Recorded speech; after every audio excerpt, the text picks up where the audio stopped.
My name's Fred Siggins. I'm Brand and Strategy Manager for Sullivan's Cove Distillery.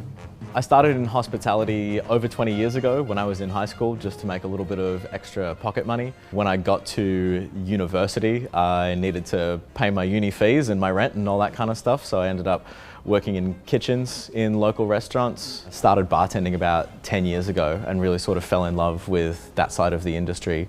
I was lucky enough to work in a couple of really good bars, including the Black Pearl, which is probably Australia's most highly awarded cocktail bar. And from there, I started a bar and beverage industry consultancy, which I ran for a few years before being hired full-time at Sullivan's Cove. During my time as a cocktail bartender, I did a fair amount of cocktail competitions as well. So I started by competing in world class in 2012. Did that a couple of times and made it through the national finals. But I suppose the big one for me was winning Bacardi Legacy Australia in 2014 and then going on to come second in the world at the global competition. My role now as strategy manager for Sullivan's Cove is sort of a combination of brand management and kind of chief operating officer.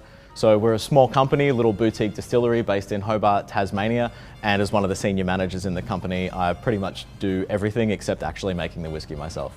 Yeah, outside of my regular work in hospitality, I'm also a freelance writer, and so I frequently contribute to food and drink related media, stuff like Time Out and Punch and Eater. The thing I love about hospitality is getting the chance to interact with people and getting the chance to create a little bit of joy in their lives. Sometimes in a way that is a little bit frivolous or a little bit silly. Nobody needs to go out and drink cocktails. Nobody needs to go out and have dinner in a nice restaurant, but sometimes it's absolutely the nicest thing that happens to somebody in their day or in their week or even in their year, and that's a really lovely thing to be a part of.